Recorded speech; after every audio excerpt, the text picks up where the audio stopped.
अस्सलाम वालेकुम, मैं डॉक्टर इमरान ज़ा एक बार फिर आपके साथ आज बड़े इंटरेस्टिंग टॉपिक के साथ हाजिर हूँ। टूथपेस्ट।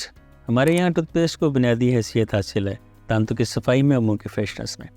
आज हम देखेंगे कि टूथपेस्ट कहाँ कहाँ हमारे लिए फ़ायदेमंद है, कहाँ कहाँ किसी हद तक फ़ायदेमंद नहीं है और कहाँ कहाँ ये फ़ायदेमंद है भी या नहीं भी। हम आसानी के लिए इसको गुड, बैड और मे बी में डिवाइड कर लेते हैं। पहले हम गुड को देखते हैं। सबसे पहले इसका जो पॉजिटिव पॉइंट है फ्लोराइड है। इसमें फ्लोराइड का एक ख़ास कंटेंट शामिल होता है, ख़ास प्रोपोर्शन होता है जो कि दांतों की इब्तदाई सेहत के लिए ज़रूरी है। अगर दांतों में क्रैक्स पड़ रहे हैं या एनामल की तह थोड़ी सी अपग्रेड हो रही है तो एनामल उसमें जज्ब होकर आपके दांत की साख्त को या कंसिस्टेंसी को पूरा कर देता है। तो इस लिहाज से टूथपेस्ट फ्लोराइड के हवाले से एक बेहतरीन चीज़ साबित होती है। दूसरे नंबर पर फ्रेश ब्रेथ। सांस की ताजगी के लिए टूथपेस्ट बहुत ज़रूरी है। बहुत बाज़ात होता है कि हम खाने में कुछ खाना पीना ऐसा होता है कि उसके बाद कुछ देर बाद मुंह से कुछ स्मेल आनी शुरू हो जाती है, या अगर हम कुछ देर के लिए खामोश बैठे हैं, पानी नहीं पिया, मुंह खुश्क है, तो उससे हमारे सलाइवा की वजह से हमारे मुंह में बदबू आती है। तो टूथपेस्ट करने से आपके मुंह की बदबू दूर हो जाती है। ये तो आ गया गुड। अब आते हैं बैड पॉइंट्स तरफ, जो कि कुछ टूथपेस्ट में पाए जाते हैं। एब्रेसिव कंटेंट, रगड़ने वाला मादा। ये आमतौर पे स्मोकर्स टूथपेस्ट, यानी कि जो हजरात बहुत ज़्यादा स्मोकिंग करने के आदी हैं और उनके दांतों पे निकोटीन की तह जमी है, उसको साफ़ करने के लिए जो मार्केट में ओवर द काउंटर टूथपेस्ट दस्तियाब हैं उसको हम स्मोकर्स टूथपेस्ट कहते हैं। उसमें एब्रेसिव मटेरियल यानी कि रगड़ने वाला एक एलिमेंट होता है जिसको हाइड्रेटेड सिलिका कहते हैं। उनके मॉलिक्यूल के साइज़ पर डिपेंड करता है कि उसमें रगड़ का मादा किस हद तक मौजूद है। उसको जब आप गलत तरीके से लंबाई के रुख की बजाय चौड़ाई के रुख पे करते हैं या ज़ोर ज़ोर से करते हैं तो वो एब्रेसिव मटेरियल या हाइड्रेटेड सिलिका पार्टिकल्स जो उस टूथपेस्ट में है वो आपके दांतों को रगड़ के आपके दांतों के एनामल को नुकसान पहुंचाते हैं, जिससे आपके दांतों की सेंसिटिविटी बढ़ सकती है। इस लिहाज से ये बैड के ज़ुमरे में आ गई। अब हम लेते हैं मे बी कि ये अननेसेसरी भी हो सकती है टूथपेस्ट के कुछ अज्जा, या उनकी ज़रूरत नहीं भी होती। फॉर एग्ज़ाम्पल डीसेंसिटाइजर्स, ऐसे अज्जा जो कि सेंसिटिविटी को दूर करते हैं। फॉर एग्जांपल पोटेशियम नाइट्रेट है या ट्रिक्लोसॉन है, ये दांतों की सेंसिटिविटी को दूर करने के लिए ज़रूरी है।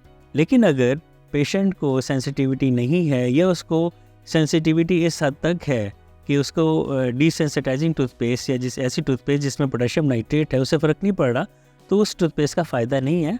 तो ये एक अननेसेसरी है। दूसरे नंबर पर एक इसका पार्ट है SLS, सोडियम लॉरेल सल्फेट। ये एक फोमिंग एजेंट है जो कि टूथपेस्ट में झाग बनाता है। इससे क्या होता है कि जो टूथपेस्ट के असल इंग्रेडिएंट हैं जो कि हो सकता है कुछ महंगे हों, उनकी मिकदार टूथपेस्ट में कम हो जाती है और सोडियम लॉरेल सल्फेट डालने से फोम जब ज़्यादा बनता है तो उन अज्जा की मिकदार कम डालनी पड़ती है, जिससे टूथपेस्ट की ओवरऑल कॉस्ट कम हो जाती है। लेकिन झाग का बनना दांतों की सफाई के लिए ज़रूरी नहीं है